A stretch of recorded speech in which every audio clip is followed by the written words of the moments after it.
What's up, football fans? Welcome back to the channel where we break down the biggest games in college football. Today, we're diving into the Week 3 showdown between the Kentucky Wildcats and the top-ranked Georgia Bulldogs. It's an SEC battle with a lot on the line, so let's jump right into it. First off, let's set the stage. Kentucky is coming off a rough 31-6 loss to South Carolina last week, a game they'd probably like to forget. It was one of the worst performances under head coach Mark Stoops, and the Wildcats knew they had to bounce back, but their schedule didn't cut them any slack. Why? Because today, they hosted Georgia, arguably the most dominant team in college football over the last few years. The Bulldogs came into this game with a stunning record, 48-2 in their last 50 games and an active 41-game regular season winning streak. And let's be real, Georgia has absolutely owned this series, with a December 2nd, 63 all-time record against Kentucky, including 14 straight wins. Mark Stoops? He's 0-11 against Georgia, so this was no small task. But this game wasn't just about the records or the stats. There was a deeper storyline. Two of Kentucky's key players, quarterback Brock Vandagriff and linebacker Jamon Dumas Johnson, both transferred from Georgia after spending 3 seasons with the Bulldogs. You know they had this date circled on their calendars, right? After a tough outing last week, Vandagriff came into this game with a point to prove. Unfortunately, his last performance saw him complete just 3 out of 10 passes for 30 yards with an interception. On the defensive side, Dumas Johnson had already shown his worth, racking up 6 tackles and an interception in his first 2 games for Kentucky. But could they rise to the occasion against their former team? Now, let's get to the action. The game kicked off under the lights at Kroger Field, and if you love field goals, this was the game for you. Kentucky's Alex Rayner was a machine.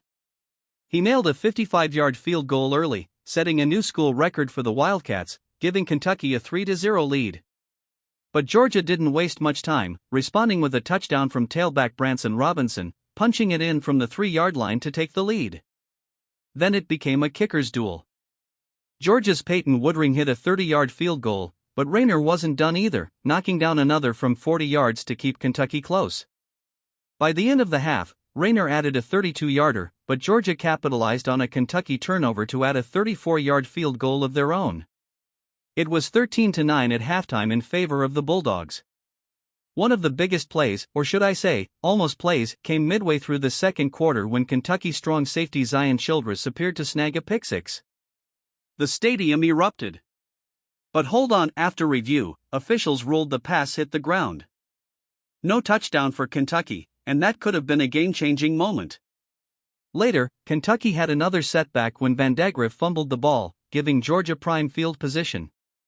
The Bulldogs took advantage but were held to just a field goal, keeping Kentucky within striking distance. Now, player availability was a huge factor in this game. Kentucky had 9 players out, including running backs Chip Trayanum and Jason Patterson, as well as a few key defensive linemen. And for Georgia, they were missing some heavy hitters too, like running back Roderick Robinson II and several defensive linemen. Despite these losses, both teams had to dig deep into their depth charts to keep the game competitive. In the end, Georgia's dominance in this rivalry continued. Their defense held strong, and despite Kentucky's valiant efforts, the Bulldogs remained in control throughout. The final score, Georgia 31, Kentucky 6. It was another tough outing for Kentucky, and Mark Stoops is still looking for that elusive win against the Bulldogs. As for Georgia, their win streak continues, and they look every bit like a team that's gunning for another SEC title. Alright, that's a wrap for today's analysis. Kentucky fought hard, but Georgia showed why they're still the team to beat. If you enjoyed this breakdown, make sure to hit the like button and subscribe for more in-depth football analysis.